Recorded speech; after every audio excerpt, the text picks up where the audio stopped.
Terima kasih Anda masih bersama kami. Bagi Anda yang baru saja bergabung, kami hadirkan kembali 3 berita utama hari ini. Ikut tawuran antar geng di kota Semarang, seorang remaja jadi bulan-bulanan warga. Ajukan kredit bodong hingga belasan miliar rupiah, 2 petinggi bank perkreditan rakyat Solo ditangkap. Intip aneka tas dari berbagai penjuru Nusantara dalam pameran di kota Solo.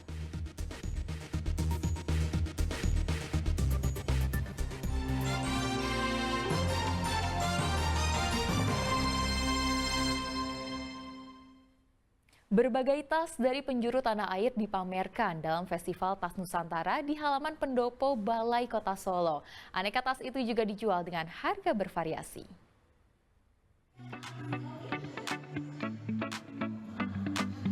22 hingga 23 Juni lalu ada pameran tas dari berbagai penjuru Nusantara di halaman pendopo Balai Kota Solo.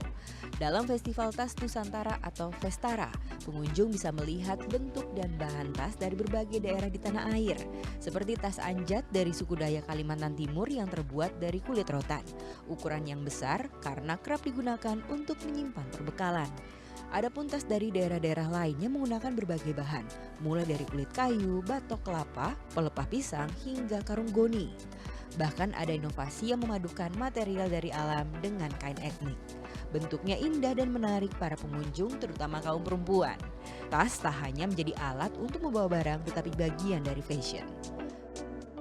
Ya menarik nih, terutama untuk seperti saya ibu-ibu. Kalau bicara tentang tas kan langsung wow gitu.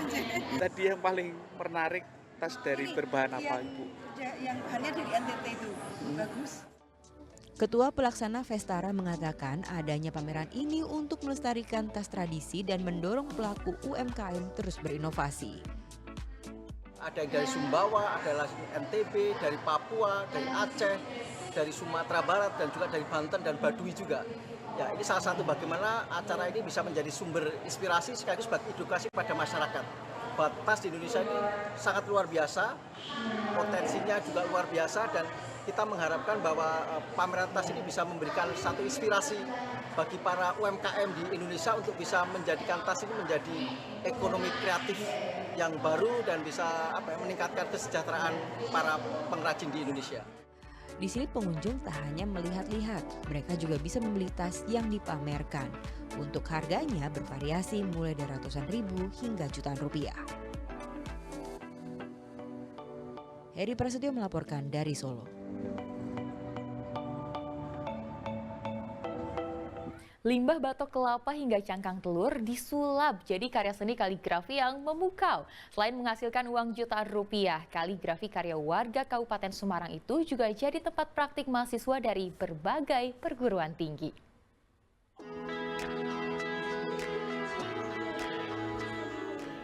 Pajangan kaligrafi yang indah ini adalah buah karya dari Isnaini, warga desa Sukoharjo, Kecamatan Pabelan, Kabupaten Semarang. Ia memanfaatkan bahan tak terpakai atau limbah seperti batok kelapa dan cangkang telur untuk dibentuk jadi karya seni kaligrafi.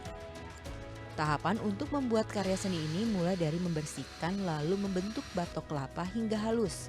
Untuk cangkang telur dicuci lalu dijemur hingga bau amisnya hilang. Setelah itu siapkan papan dan membuat pola dari kaligrafi dengan bantuan tali. Selanjutnya dicat untuk menyamarkan pola kaligrafinya. Lalu barulah batok kelapa dan kulit telur ditempel ke papan mengikuti pola yang telah dibuat. Ide awal ini datang dari keinginan Isnaini untuk memanfaatkan limbah batok kelapa dan cangkang telur menjadi karya seni bernilai tinggi. Ya, ide awalnya saya melihat banyak limbah batok kelapa terutama di sekitar lingkungan kita. Itu sangat melimpah sekali. Yang selama ini mungkin dijadikan hanya untuk kayu bakar di dapur, tapi saya melihat ada sisi lain yang bisa dimanfaatkan untuk sesuatu yang memiliki nilai tinggi. Salah satunya adalah kaligrafi itu sendiri, karena yang selama ini saya lihat seperti ini belum ada kaligrafi yang berbasis batok kelapa. Ternyata karya kaligrafi Batok Kelapa menarik perhatian sejumlah perguruan tinggi. Bahkan mereka sampai mengirimkan mahasiswanya untuk belajar membuat kaligrafi dari limbah. Selain untuk mengimplementasikan materi, pelatihan ini juga menumbuhkan kreativitas mahasiswa. Melatih atau menumbuhkan kreativitas mahasiswa, utamanya dalam memanfaatkan apa yang ada di sekitarnya. Nah, ini sangat bagus karena ide tentang limbah yang selama ini kurang dimanfaatkan, ini bisa dimanfaatkan sebagai karya seni. Kebetulan mereka belajar pada mata kuliah yang berhubungan dengan bidang seni, yaitu seni kaligrafi.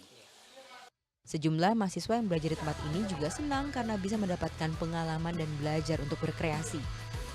Apalagi tidak mudah dan menantang untuk bisa menciptakan ide baru dan terus kreatif dalam membuat karya kaligrafi dari bahan limbah. Kalau kesulitannya mungkin kalau dari saya pribadi ya Pak, bukan tipikal orang yang biasa berkreasi begitu. Jadi alhamdulillahnya ini dilakukan berkelompok dan teman-teman pun memiliki ide masing-masing. Jadi bisa saling memadukan ide dan insya Allah pun masalah-masalahnya bisa teratasi begitu. Mengandalkan kerja tim. Jadi kami dari mempersiapkan bahan-bahan, kemudian alatnya itu juga tidak mudah dan tidak bisa dipersiapkan hanya satu hari.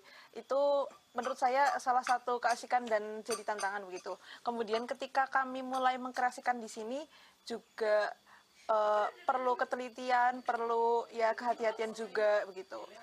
Itu sangat menarik dan menantang begitu, Pak.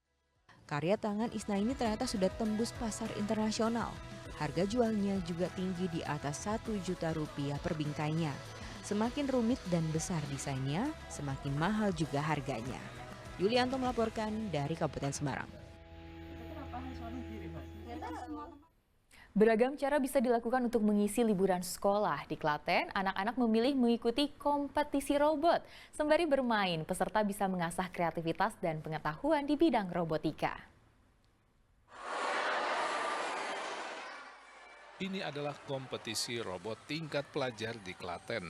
Ada 130 pelajar mulai dari TK hingga SMP yang menjadi peserta dalam kompetisi ini. Mereka memilih mengisi waktu liburan sekolah dengan kegiatan positif, namun tetap kompetitif. Para peserta beradu ketangkasan mengendalikan robot dalam menyelesaikan tugas, seperti memindahkan bola, meruntuhkan bangunan kelas, hingga menata benda dalam suatu pola tertentu.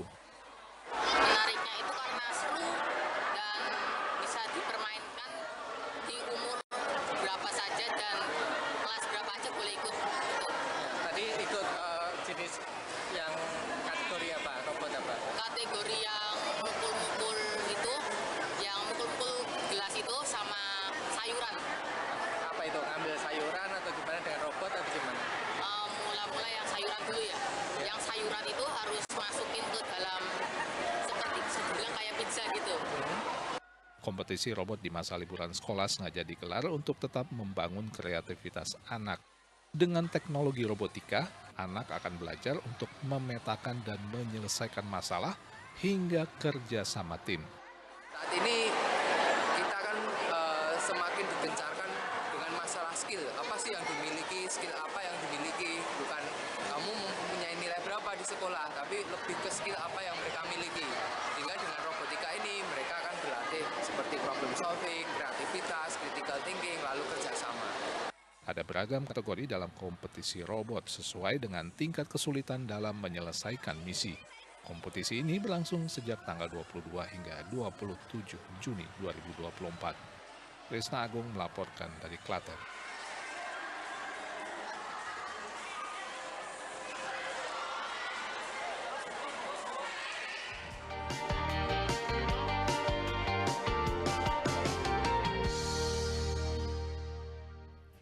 Dan informasi tadi mengakhiri jumpa kita hari ini. Atas nama rekan yang bertugas, saya Tia Anissa mengucapkan terima kasih atas kebersamaan Anda.